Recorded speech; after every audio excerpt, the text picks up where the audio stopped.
Gracias a Dios que está por allí. Sí, estamos muy recuperaditos para la gloria del Señor. Ha sido de verdad que la mano del Señor con nosotros en todo este proceso que hemos pasado de mi cirugía, y Dios nos ha ayudado. Realmente, como le pedí al Señor, así mismo me lo contestó.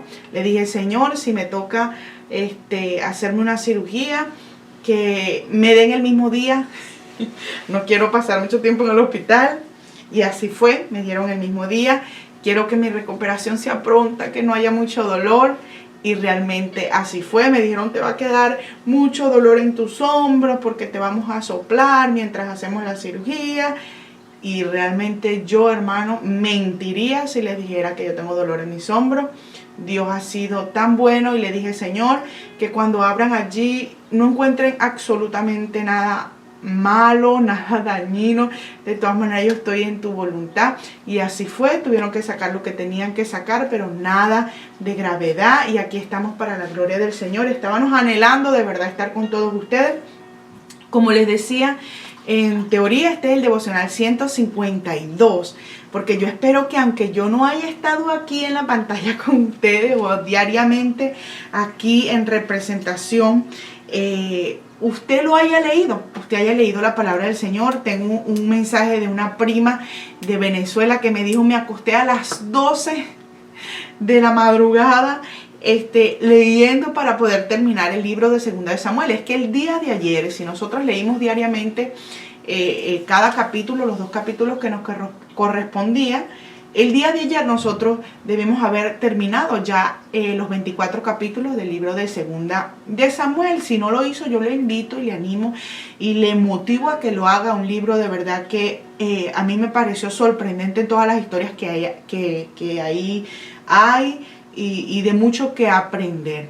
Y antes de empezar, hermano, el devocional y el resumen de estos capítulos, yo sé que va a ser un poquito largo, pero va a valer la pena, y voy a tratar de abarcar lo que más pueda de todos esos capítulos, a partir del capítulo 13 hasta el 24. Quisiera el día de hoy darle una reflexión de lo que es la fecha importante en que vivimos hoy, 24 de diciembre. En mi país de verdad que se celebra muchísimo, en este país también, en todos los lugares, pero más que una celebración, hermano, porque haya estrenos quizás de Navidad, porque haya decoración, yo quiero animarte. Si usted lo celebra, independientemente si lo celebra o no, el significado de este tiempo debe ser el nacimiento de nuestro Señor Jesucristo.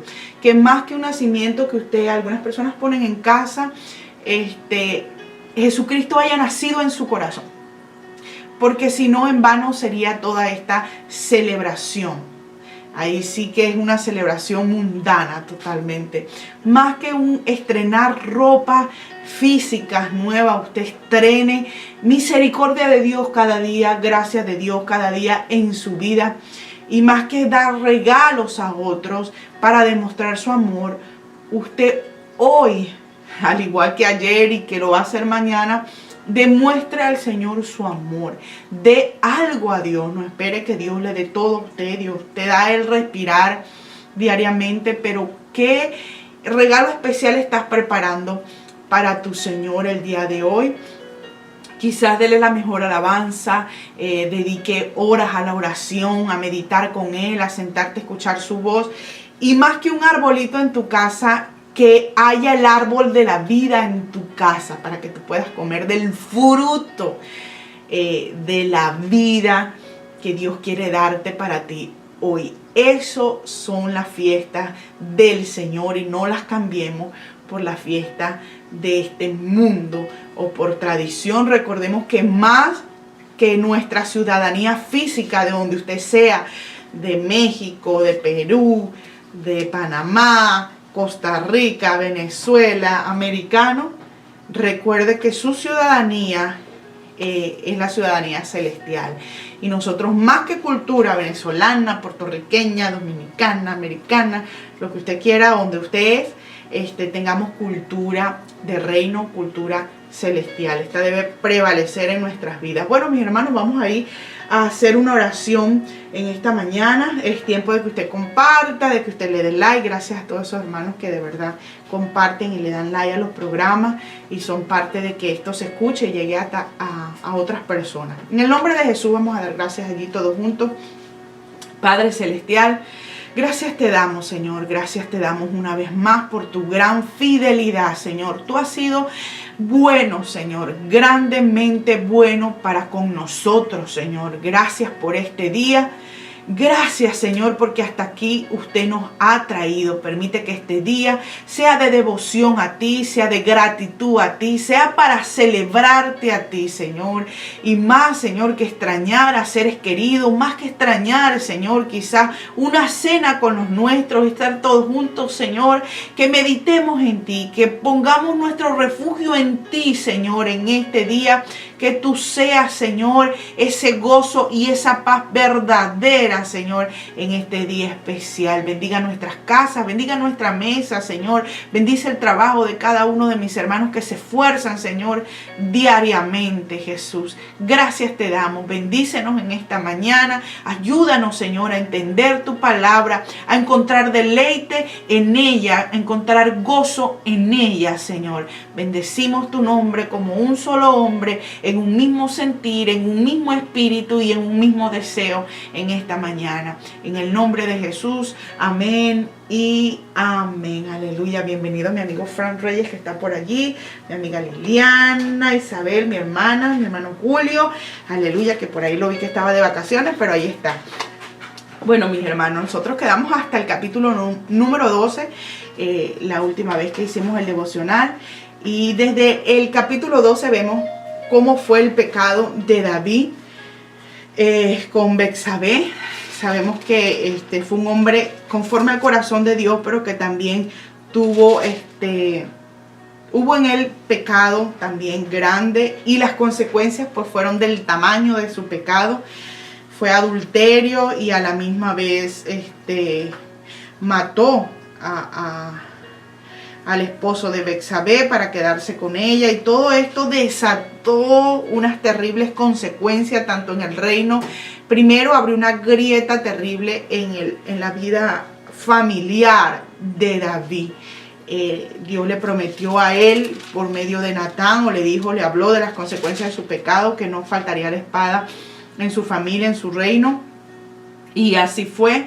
Vemos en el capítulo 13, mis hermanos, cómo el hijo, el heredero al trono, Amnón, viola a su propia hermana Tamar.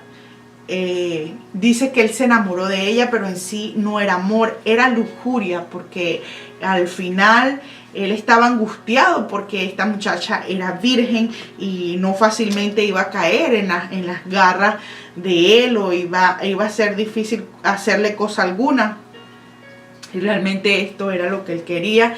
Hizo por consejo de su primo, hizo lo malo ante los ojos de Dios, quebrantando la ley de Israel, violando a su propia hermana, y dice que llegó a aborrecerla. Así como la amó, la deseó, así también la aborreció, la echó de su casa, hizo que sus vestidos, que eran de colores, que eran alegres por ser una mujer virgen, se convirtieran en un manto ya rasgado, y en su cabeza ceniza y vergüenza, porque ni siquiera la ley decía que si tú violabas o forzabas a una mujer. Dios puso leyes para esto porque conocía el corazón del hombre y dijo, bueno, tendrás que casarte con ella, o sea, estar con ella, no dejarla, y sin embargo él no cumplió. Y esta muchacha, quien era hermana de Absalón, porque era media hermana de Amnón, y Absalón sí era su hermana de la propia mamá, de la misma mamá, solo que tenían en común a David como papá.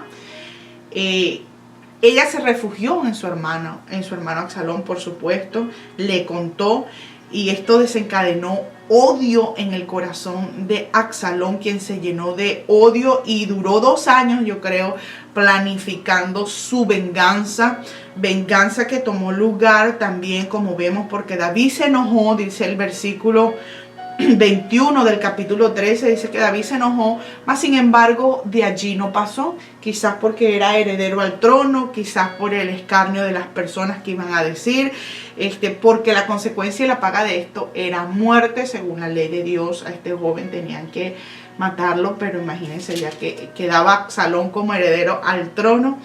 Y Absalón, yo creo que al ver esto, en todo ese tiempo, en 2 años, dice que pasaron 2 años, y él tenía una propiedad, tenía ovejas, y hizo su tiempo de esquilar sus ovejas, y en ese tiempo llevó a cabo su venganza y mató a Amnón, el heredero al trono, y dice que huyó por 3 años, se fue a casa de su abuelo. Recordemos que el abuelo de Absalón era un rey, y Absalón fue y encontró refugio allí en Gesur, se refugió con su abuelo, pero dice que David sufría por no tener tampoco a su hijo Absalón. Una vez que pasó el duelo, el luto, y que ya se había consolado de la muerte de Amnón, el heredero al trono, el hijo mayor de David,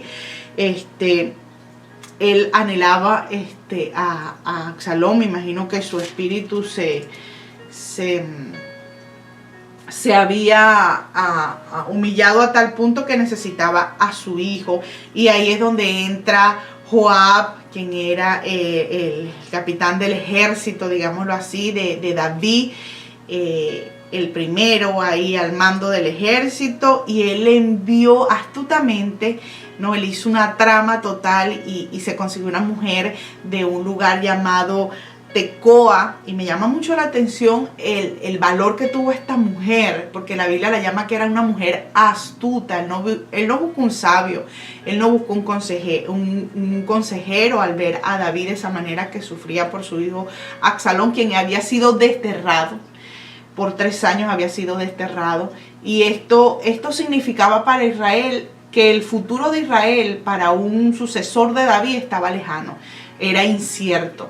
No había heredero allí al trono, porque el segundo al trono iba a ser Absalón, y al ser desterrado, pues Israel también sentía como quizás incertidumbre de lo que habría de suceder. Y llegó Joab y contrató a esta mujer, le dijo: tú vas a decir lo que yo te diga, vas a actuar como si hubieras perdido, estuvieras de luto también, y armó una trama, y en esta trama le dice a David, se acercó a David y crea un escenario de vida, haciéndole entender que David también estaba actuando de la misma manera que los enemigos de esta mujer estaban actuando, queriendo matar al único hijo que le quedaba, en venganza de que ese hijo había herido. Era una trama, era mentira todo totalmente. Había herido a su hermano y había muerto gracias a esta herida. Y dice, a mí me llamó mucho la atención el capítulo 14, el versículo 13, donde dice: entonces la mujer dijo: ¿por qué pues has pensado tú cosa semejante contra el pueblo de Dios? Dice: porque hablando el rey estas palabras, se hace culpable él mismo, por cuanto el rey no hace volver a su desterrado. Esta fue una trama para hacerle entrar en razón y quisiera volver a Absalón. Y David fue sabio. Ella lo llama incluso el ángel de Dios, un hombre sabio que sabía muchas cosas, y dijo: Joab está metido en esto, y la mujer le dijo que sí, y pues así fue. Y luego dice que David mandó a llamar a Absalón, y por 2 años no vio su cara, lo mandó a traer otra vez a Jerusalén, y Absalón vino otra vez, mas sin embargo por 2 años no vio la cara de su padre. Yo creo que David tenía miedo de ver, no miedo, ¿cierto? No sabía la reacción o lo que podría suceder al ver a su hijo. Y dice que Absalón se enojó porque vio que no veía a su papá, en cierta forma seguía desterrado ahí mismo en Israel, escondido en Israel, y llamó la atención de Joab para decirle: pero entonces tengo 2 años acá y no me mandan a llamar con el rey, no veo a mi papá. Y se enojó a tal punto, y vemos el carácter, ahí nos muestra cómo era el carácter de Absalón. Era un niño mimado y malcriado porque tenía como vecino también los campos de Joab, este capitán, y empezó a quemar la cosecha de él también, la cebada. Y dice que cuando empezó a quemar, ahí fue que llamó la atención de Joab, y Joab fue a su encuentro y pues tomó la petición de él y sí pudo acercarse al rey. Y dice que David le besó, al verle, le besó, yo creo que en perdón, en muestra de perdón hacia lo que Absalón había hecho, tomar la venganza en sus propias manos, vengando a Tamar, su hermana, de la infamia de lo que había cometido su hermano Amnón. Me gusta mucho, hermano, la parte que resalta. Mire, dice que Absalón tuvo 3 hijos y una hija. O sea, sí tuvo hijos varones, tuvo 3 hijos varones. Vamos a ver más adelante que dice que no hubo quien perpetuara su nombre. O sea, que sus hijos murieron cuando eran muy pequeños, yo creo que a consecuencia de todo lo que hizo. Pero tan grande era el amor de él por su hermana y lo que hizo, yo no quiero justificarlo, pero muchas veces el dolor por nuestros seres queridos nos lleva a hacer cosas que más adelante podemos arrepentirnos de ello, se convierten en desgracia en la tumba de nosotros, porque este jovencito amaba tanto a su hermana que tuvo una hija y su hija le puso Tamar, igual que su hermana, porque dice que era de hermoso semblante. Dice que después de que David mandó a llamar a Absalón y se reencontró con él y le perdonó, todavía en el corazón de Absalón quedaban muchas cosas, mucho resentimiento contra su padre por haber hecho lo malo, por ver el pecado que había estado, que se había desencadenado, que había estado en la vida de David. Y él no se quedó allí solamente tranquilo esperando el tiempo de Dios para que las cosas pasaran, no, Señor, sino que él se sublevó contra su papá y dice que empezó a hacerse de un ejército, empezó a trabajar, a ganarse el corazón del pueblo. El capítulo 15 lo podemos ver, empezó a tratar de llevar causas y aconsejar a la gente que venía en búsqueda de soluciones para sus problemas ante el rey. Él empezó a robar el corazón del pueblo para con él y a sublevarse, y se hizo grande ejército a tal punto que David tuvo miedo y David tuvo que huir de Jerusalén a causa de esto. Mire, no le había tenido miedo a los gigantes, a los filisteos, todo, y una vez más tuvo que huir, así como huyó de Saúl. Tuvo que huir junto a muchos del pueblo que le siguieron. Y aunque hubieron algunos como Ahitofel, que era un consejero de David, que se rebeló contra él, hubieron otros que permanecieron con David, como Itaí, como Husaí. Me gusta mucho como dice que Husaí, Arquita, y Itaí también, que era Geteo, que era un filisteo aliado de David, y todos ellos se quedaron allí con David, trabajando para David. Dice que Sadoc y Abiatar, que eran también en ese tiempo los encargados de lo que era el tabernáculo, las cosas sagradas, quisieron huir con David, mas David le dijo: no movamos el arca, no, Señor, que llegue a su lugar. Si Dios quiere, yo volveré y estaré una vez más con ella, pero no, quedaos aquí. Y hizo que no movieran el arca, que se quedaran allí y estuvieran ahí como para informarle a David de todo lo que estaba sucediendo cuando Absalón tomara Jerusalén, porque ya era un hecho. Y bueno, así fue, se levantó Absalón, causó tal revuelta, el pueblo fue dividido, unos se fueron con David, otros se quedaron con Absalón, quisieron trabajar con él. Me gusta mucho la actitud de David, hermano, le soy honesta. Yo creo que por eso he llamado un hombre conforme al corazón de Dios, porque fue un hombre que, a pesar, mire, de todas las consecuencias que estaba ocurriendo en su vida, no se rebeló más contra Dios. Él reconoció su pecado, reconoció que todas estas cosas venían de parte de Dios, que lo que le estaba sucediendo era consecuencia de su pecado. Pero él se humilló y buscó la misericordia del Señor, aún siendo rey y aún cuando estaba rodeado de gente que decía, bueno, si te está insultando, porque se levantó un hombre a insultarle mientras él huía, un descendiente de Saúl por ahí, le dijo, sanguinario, estás recogiendo las consecuencias de tu pecado, tu propio hijo se ha levantado contra ti. Y dice que los hijos de Sarnia, su hermana, le decían, vamos y lo matamos, ¿quién es este perro muerto para que te insulte? Él les perdonaba la vida totalmente y se humilló hasta lo sumo, se humilló y reconoció su pecado. Yo creo que por eso Dios de verdad le perdonó en gran manera. Vemos como también después de todo, gracias a la decisión de que David dijo, bueno, si muchos se quieren venir conmigo, de los que están conmigo, porque como les digo, se dividió el reino, unos para Absalón, otros para David. Y muchos de los que estaban con David, lo que hicieron es que trabajaron para David, pero con Absalón, como Usaí, que quedó allí con Absalón. Y se hizo pasar por consejero de Absalón, y Absalón tomó su consejo sobre el consejo de Ahitofel, quien era un consejero de David. Y gracias a este consejo, gracias a esta sabiduría de este personaje aquí, fue que dieron muerte a Absalón, que no mandó David que se le diera muerte.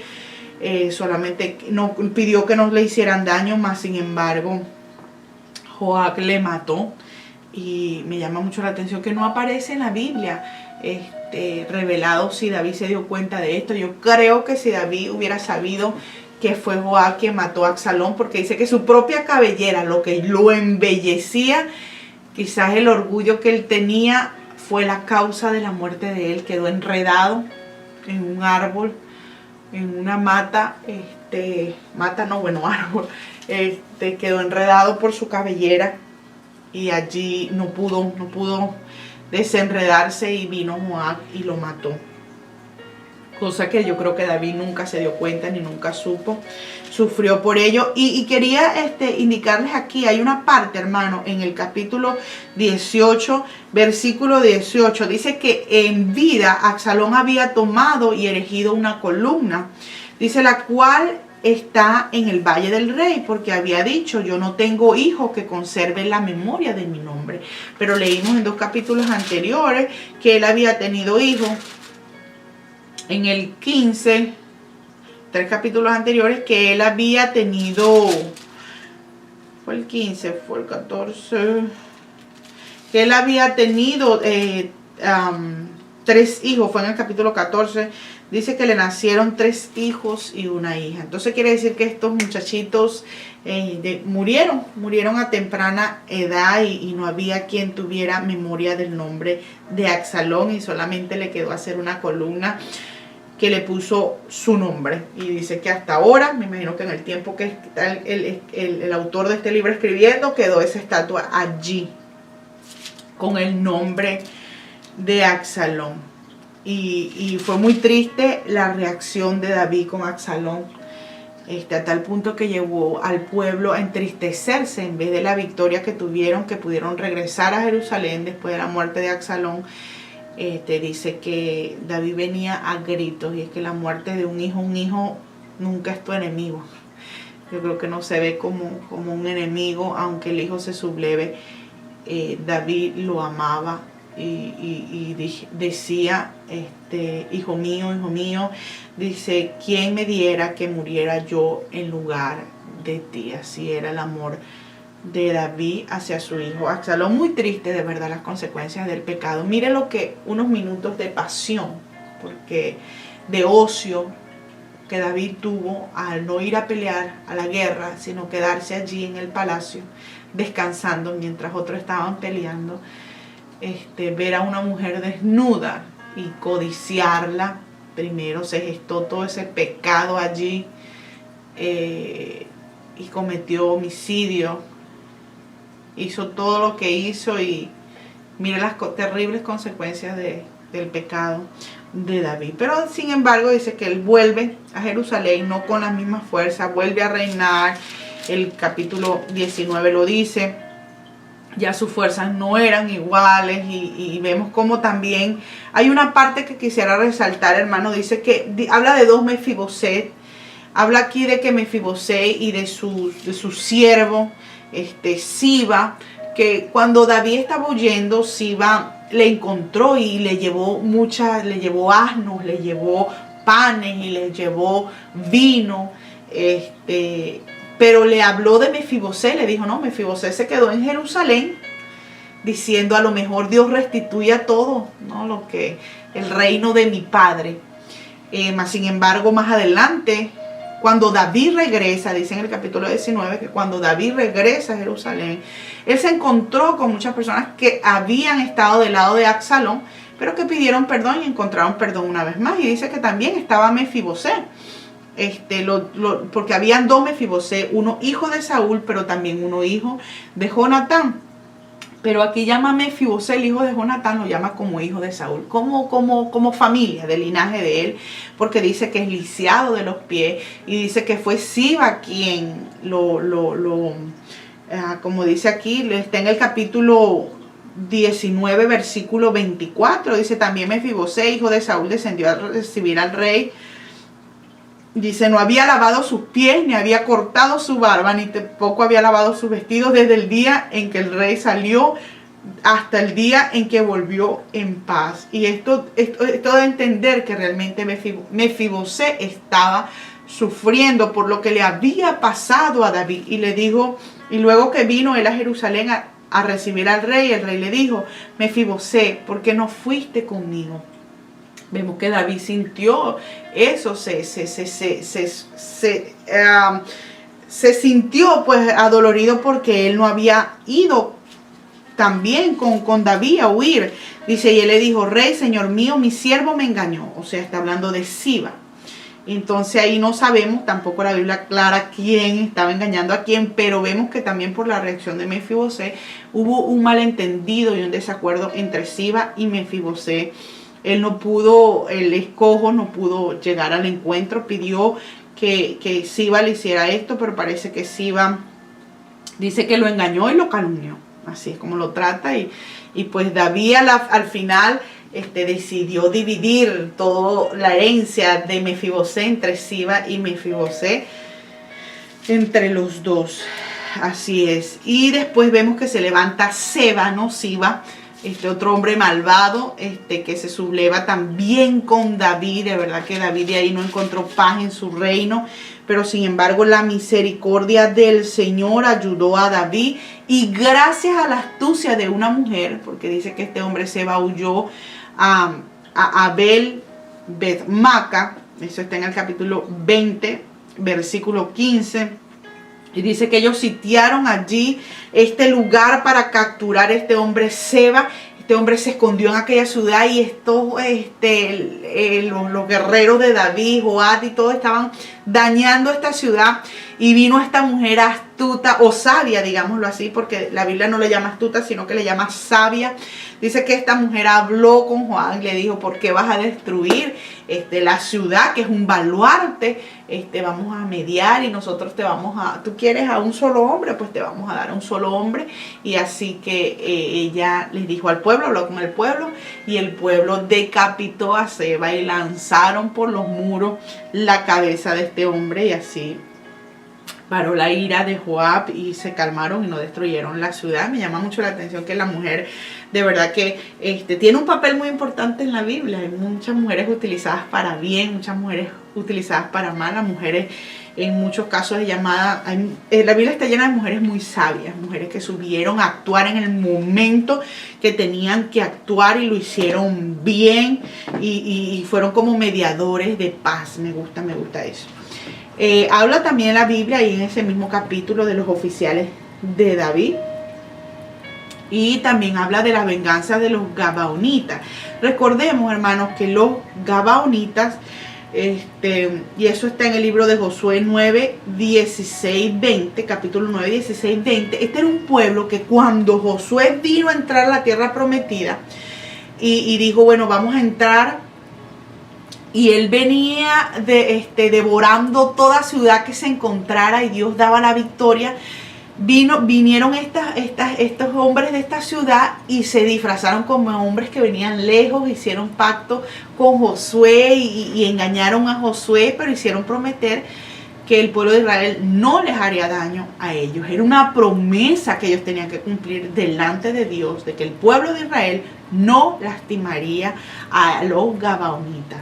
Pero aquí dice que Saúl, no detalla qué hizo Saúl en sí, pero parece que dio muerte a muchos de ellos y Dios mandó también hambre a causa de esto que Saúl había hecho. Y aquí parece que las cosas no están escritas cronológicamente, no sabemos el tiempo, pero sabemos que a Dios no se le escapa nada.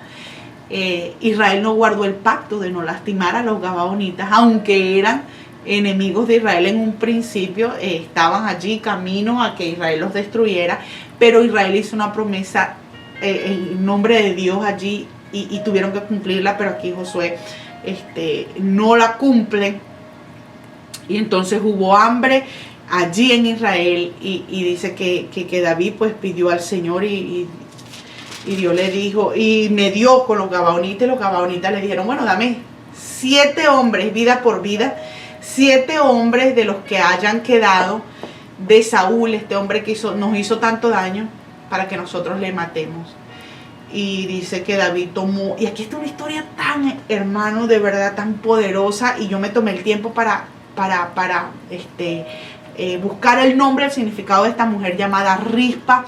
Dice que esta mujer llamada Rispa, porque entonces David dijo, bueno, para que se acabe el hambre en el pueblo de Israel, vamos a tomar a 7 descendientes de Saúl y vamos a dárselos a los gabaonitas para que ellos hagan como quieran con ellos, para que la ira de Dios se calme y sea vengado lo que hizo Saúl. Y dice que tomó Rispa, quien era una concubina de Saúl, tomó 2 hijos de ella y también tomó 5 hijos de Mical. Mical era la esposa de David, pero no tuvo hijos con David, pero tuvo hijos con este hombre Adriel, que fue su segundo esposo, porque Saúl, una vez que David huyó, se la dio a este hombre, y tomó 2 hijos solamente de ella. Y dice que esta mujer, cuyo nombre significa, dice, piedra calentada o carbón encendido, y en otra parte encontré que dice que significa como ese cemento que ponen pavimento caliente, o sea, algo firme, duro y constante. Dice que esta mujer se sentó en una piedra porque tomaron esos 7 muchachos, 2 hijos de ella, 5 de Mical, y los colgaron. Y esta mujer se tomó la tarea de cuidar el cuerpo de sus hijos muertos, tanto de los hijos de ella como los hijos de Mical. Dice que se sentó sobre una piedra, o sea, sobre un peñasco. Y ahí dice el tiempo, hermano, está desde el versículo 10 del capítulo 21. Dice el tiempo que ella duró, dice que puso una tela de silicio y dice que la tendió sobre una peña y ahí se sentó. Y aquí hay muchísimo que podríamos enseñar, sacar predicaciones, pero el tiempo ya se nos acorta. Y esta mujer cuidó el cuerpo desde abril hasta octubre, que sacando cuentas serían como unos 7 meses, porque dice que hasta que llovió, ella no se movió de ahí. Dice que de día cuidaba los cuerpos de la fiera y de noche, de día de las aves y de noche de la fiera, aunque eran cuerpos muertos, pero ella cuidó hasta el final esos cuerpos. Y de verdad que el amor de una madre, Mical no dice que hizo algo, no, pero Rispa allí permaneció piedra sobre piedra, porque ella era como un carbón, un tizón caliente. Y esto llegó a oídos de David y pudieron bajar los cuerpos de sus hijos y buscar también los restos del cuerpo de Saúl, que habían sido llevados a otro lugar y fueron enterrados hasta la tierra de Benjamín. todos juntos, gracias al sacrificio de esta mujer. Imagínense ustedes estar por 7 meses cuidando cuerpos muertos. Imagínense 7 meses lo que podía ver, la descomposición de ellos. Sin embargo, ella los cuidó. Y oí una predicación de un presidente de jóvenes que tuve. Dice, no te comas a mis hijos. Y yo sé que era muy tarde ya para cuidarles la vida. Ya eran muertos. Pero lo que ella pudo hacer, lo hizo de una manera incansable. Y yo le digo, mujer, mamá, que estás orando por tus hijos para que las aves y las fieras de este mundo no coman la carne de tus hijos. Yo quiero invitarte que agarres el ejemplo de esta mujer, que busques esa tela de silicio, que te afirmes en la roca y te sientes hasta que veas la respuesta del Señor, porque si un rey como David pudo ver el sacrificio de esta mujer, cuánto más el Rey de Reyes y Señor de Señores mirará tu sacrificio y tu insistencia por tus hijos. De verdad que de toda la historia, estas historias me impresionó muchísimo. Y me impresionó el nombre de ella. Hace honor el nombre de ella. Vemos también cómo David después continuó matando a los gigantes, cómo David compone un cántico de liberación. Lo invito a que lo lea, está de verdad hermoso. Y hay una parte que pareciera que David habla del limpio de manos, del de conciencia limpia. Y oye, pareciera que David dijera allí en ese cántico como que él nunca cometió pecado, como que él nunca falló. Y me llamó mucho la atención todo esto, pero en realidad David experimentó algo sobrenatural. Y es que después que su corazón había sido contaminado de pecado, él pudo disfrutar de lo que es la misericordia del Señor. Y esa misericordia que limpió su corazón, que limpió su conciencia, que creó en él un corazón limpio, un corazón puro, y limpió sus manos que estaban manchadas de sangre. Y solamente, hermanos, los que experimentamos el perdón del Señor, podemos decir eso, podemos creernos de buena conciencia, podemos sentirnos limpios y puros cuando experimentamos la misericordia y el perdón del Señor. Eso es lo que Dios hace por nosotros. Y el capítulo 23 habla de las últimas palabras de David. Aleluya. Y hay una parte que me gusta mucho. Aleluya. Dice el Espíritu, el capítulo 23, versículo 2, dice, el Espíritu de Jehová ha hablado por mí, y su palabra ha estado en mi lengua. David era un hombre que se dejó guiar por el Espíritu de Dios, aun cuando cometió pecado y le tocaba pagar las consecuencias. Él no buscó refugio en otra parte y hizo las cosas a su manera, sino que se humilló y recibió las consecuencias y buscó refugio en la misericordia del Señor. Y dice que su palabra estaba en su lengua, y ojalá que nosotros al leer la palabra del Señor siempre esta palabra esté en nuestra boca. Yo le voy a decir una cosa, mi hermano: el que lee la palabra del Señor, el que se regocija en ella, el que se refugia en ella, es la persona más rica del universo. Le digo por qué. Es la persona más rica.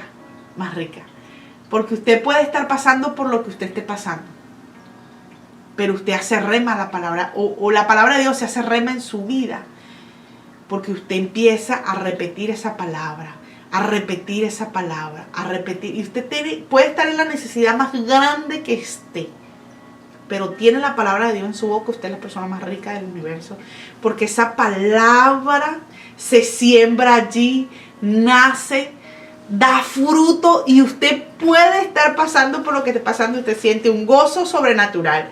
Un médico le dice, no, que esto no va a poder pasar, tienes tal cosa, quizás no vas a ser mamá, no vas a poder hacer esto, te vas a morir en tanto tiempo. Lo que quiera que te diga el médico, lo que quiera que te diga tu circunstancia, nunca vas a poder prosperar, nunca te va a pasar esto, no vas a agarrar fruto de tu trabajo, lo que usted quiera, la nevera, lo que diga la nevera. Pero usted tiene la palabra del Señor y usted tiene un gozo sobrenatural, usted tiene una esperanza sobrenatural. Y el que tiene eso es la persona más rica, porque triste es tener todo bien, aparentemente, que todo te marche bien, que tu nevera esté full, que tengas un carro último modelo, que tengas una buena casa, todo esté bueno y que todo esté pasando, pero si no hay paz, si no hay gozo, eres la persona más pobre del universo. Pero cuando tienes la palabra de Dios, se hace rema y la palabra está en tu lengua, eres la persona más rica del universo. Así que no dejemos de leer la palabra del Señor. Y aquí en el capítulo 23, ya casi estamos terminando ya,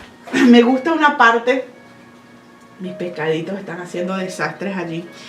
Y hay una parte aquí en el capítulo 23 que habla de los valientes de David.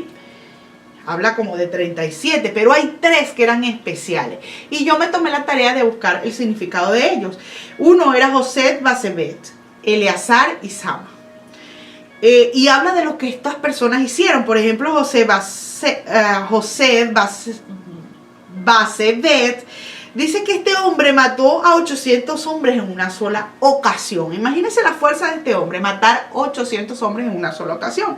Dice que Eleazar peleó tanto, era uno de los grandes también en la batalla, que dice que hirió a los filisteos y peleó tanto que la espada, y me llama mucho la atención, se quedó pegada en su mano. O sea, le salieron yo creo que le salió la llaga y se untó carne viva con espada, ¿verdad? La espada se quedó en su mano, pegada. A tal punto fue lo que batallaba este hombre, lo que peleó esa vez. Y también habla de Sama.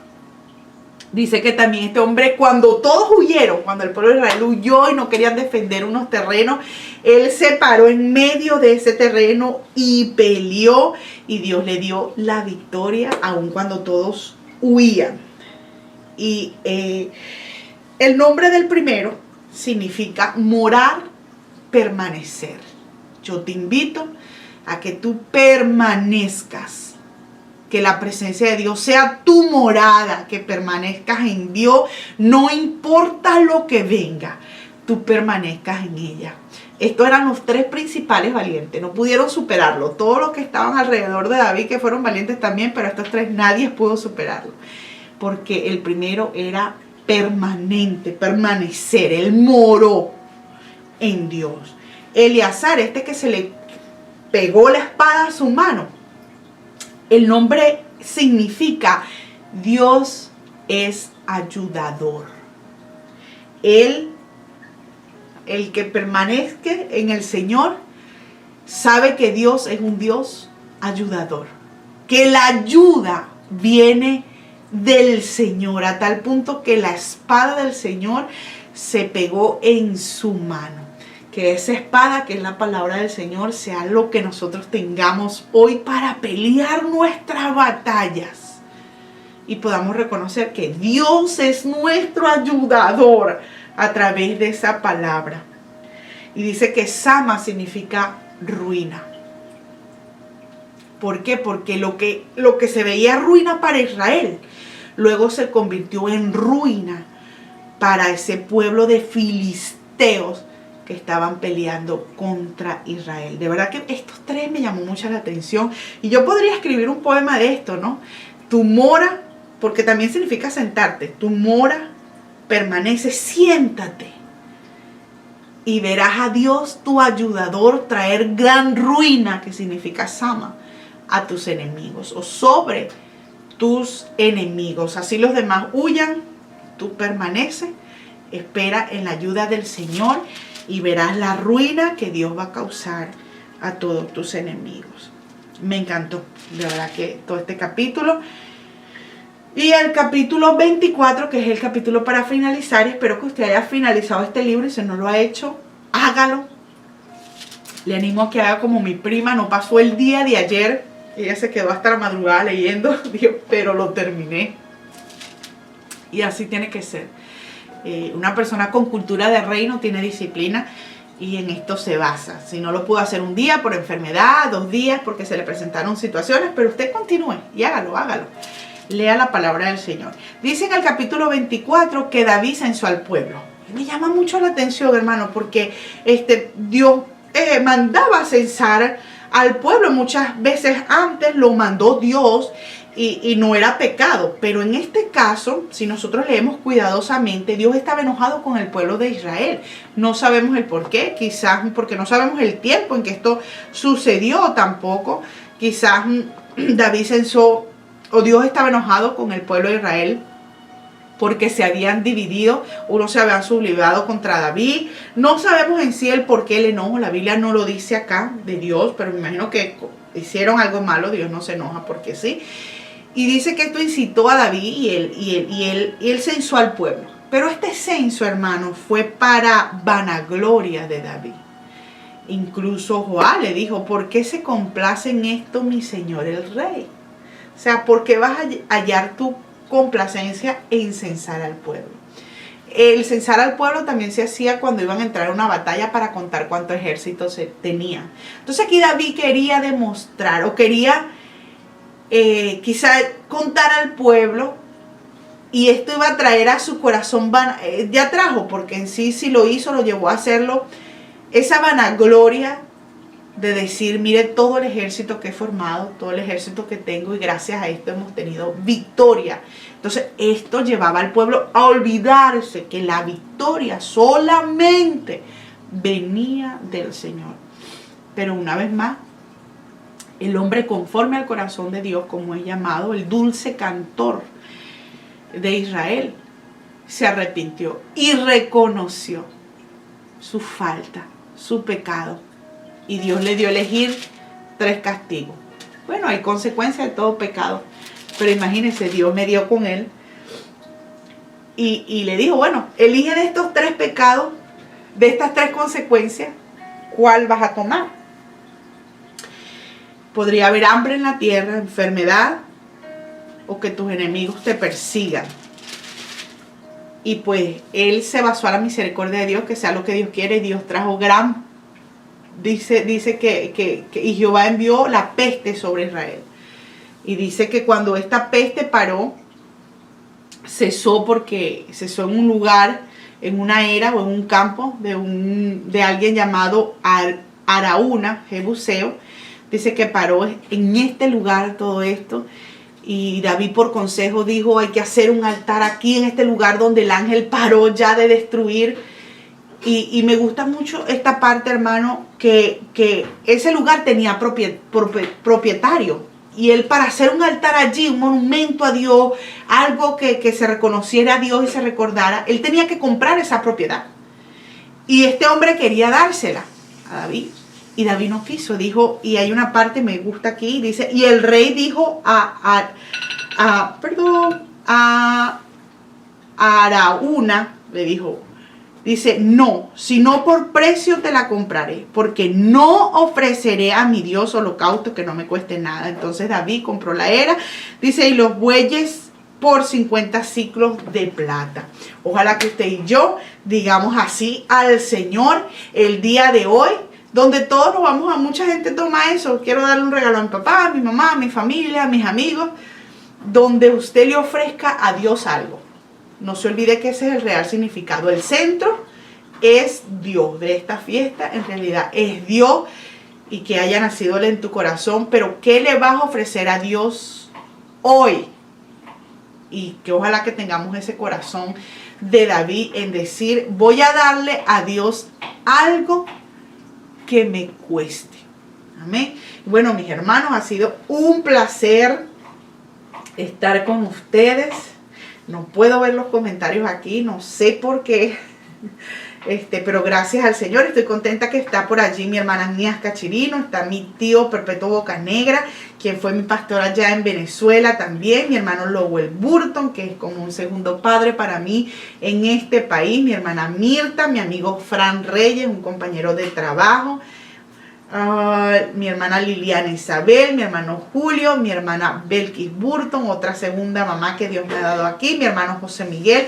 Gracias a todos los que comparten, y no me quiero ir, hermanos, sin dar un saludo a estos hermanos que ellos siempre me ven, le dan like a los videos, algunos comparten, otros no, pero yo quiero saludarles porque aunque ellos no se conectan en vivo con nosotros acá, pero ven los videos y le dan like. Una de ellas es mi hermana Berenice Figueroa, creo que es mi hermana de Utah, le mando un beso y un saludo. A mi hermana Blanca Alvarado también, que siempre le da like. Mi hermana Natalie Gabriel de Columbus, mi hermana Yonil García, un beso les mando, fue una de mis líderes en Venezuela. Está mi hermanita Gina Caro, también de Columbus, mi hermano Hugo Morán, ese es un hermano que Dios me ha dado. Lucrecia Suárez, mi hermana Judy Fuentes, que también mucho colabora con sus aportes de todo lo que leemos, y mi hermana Eugenita Hidalgo. Gracias, mis amados, por todos sus likes, gracias por estar allí. Siempre que Dios te bendiga, que tengas una feliz Navidad en este día, que Dios te bendiga y que disfrutes mucho con tu familia el día de hoy. Mañana no vamos a estar porque vamos a madrugar, pero con el favor del Señor, el día 26 de diciembre a las 7 de la mañana vamos a estar aquí para continuar con el libro de Reyes. Bendiciones, les amo mucho y que la paz de Cristo esté en tu hogar y en tu corazón. Chao, chao.